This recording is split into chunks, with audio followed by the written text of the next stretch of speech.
I did not expect much, and I least expected to have a fun time.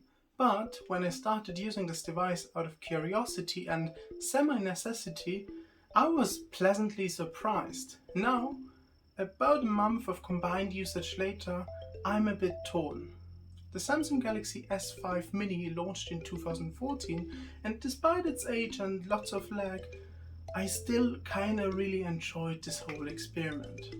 Hi, my name is Mona, and I've been using this phone now for a while and I want to talk about my thoughts on it. Let's start with the design, as it has the typical features of Samsung devices from days long gone. Physical home button, flanked by capacitive back and recents, Samsung logo on the forehead, removable plastic back, removable battery underneath. And it actually has IP67 rating.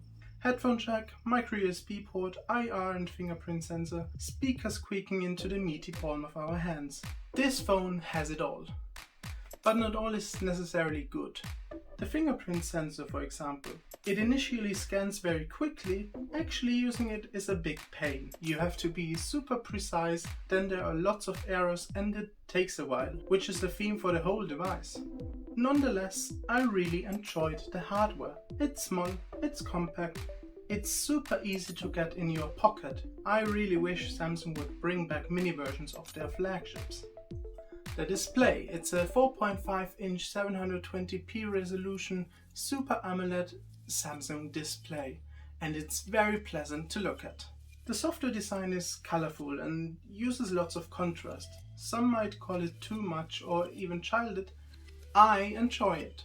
The resolution may sound bad, but on a display this size it is absolutely fine, and 1080p would probably be too much for the SoC to handle. Whatever I did with the phone, the displayed content always looks good. Thanks to OLED, you can even use dark modes on here. While we are on the topic of things looking fine, let's quickly talk about that camera. 8 megapixel sensor, f2.4 aperture, supports video up to full HD at 30 fps. Now, the images, they don't look that good. No dynamic range, highlights blown out.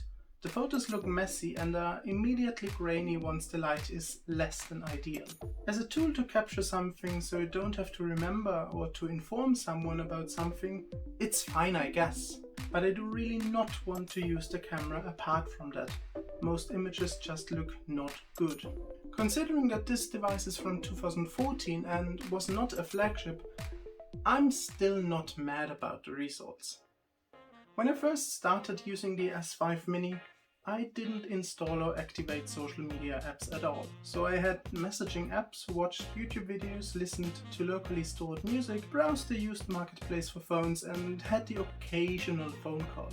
All that ran pretty okay-ish, with the only real exception being YouTube. The app not only lags and takes long to load, it also has issues displaying ads sometimes and would crash once or twice. Nothing terrible, but also not the most enjoyable experience. When I returned to the phone for further insight after a 3-week break with my newly acquired Note 20, I finally loaded all the apps I usually use. Twitter, Instagram, Discord, but no games or my email app. And what should I say?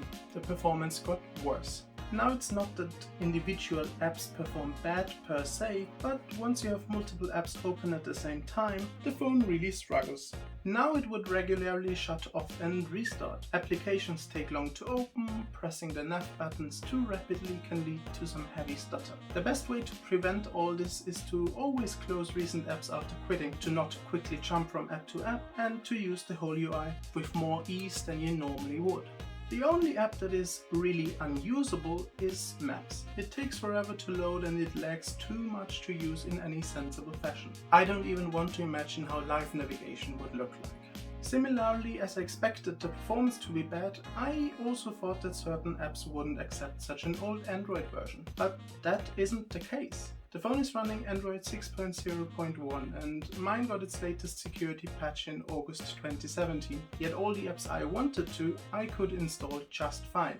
Maybe certain apps require more modern software, but mainstream ones shouldn't really be an issue, I think. Battery life is also good. It's actually great. this is easily a 2-day phone for me. If I watch more videos and browse more social media, it is reduced to a day and a half, but this is only thanks to the new battery that we put in here. The original one was terrible, wouldn't last a full day.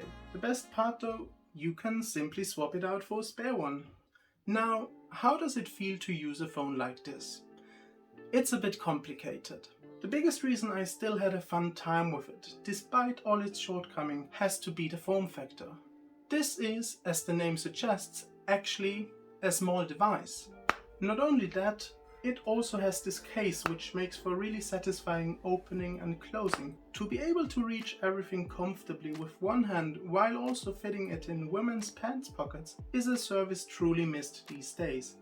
And as I tried to allude to earlier, although the whole system is quite slow and it's really easy to trigger a hang-up, basically all apps work fine enough if you take a little more time, which funnily led to me being more relaxed with the phone. I just reserved more time for it. Of course, there are still some major issues. The phone crashed 5 times in 1 week since I returned to it. The phone is also terribly slow with browsers. And then there is the problem with GPS navigation that would most likely be the deal breaker for pretty much everyone. I never said using this phone is easy, but I could adapt and manage the issues, and so I ended up having quite the enjoyable time with it. I want to mention something weird that happened one day. The Peel Remote app, which is used to control the IR sensor, automatically updated and suddenly I had system-wide full screen ads. Completely out of nowhere, and it happens in other apps or on the home screen. It also once started to autoplay a YouTube video in a picture-in-picture mode while I was reading some messages. I looked it up online. This is a widespread thing that started to happen in 2017. You can apparently also get lock screen ads of some sort while charging. Anyways, this is totally unacceptable, especially since I didn't trigger the update in the first place. Should anyone use this phone today? Realistically speaking, no. If you happen to have one laying around, sure, give it a spin, it could be fun. But for most people, this will simply be too annoying / painful to use. One thing I haven't looked into is custom software. If you find one that is supported, maybe Lineage OS, this could make this phone so much better, and it might make it good enough for someone to use it full time, especially since this form factor is so appealing. Well, that's it. I hope you learned something, found this video interesting, or at least enjoyed your time with it. Thanks for watching, it really means a lot to me.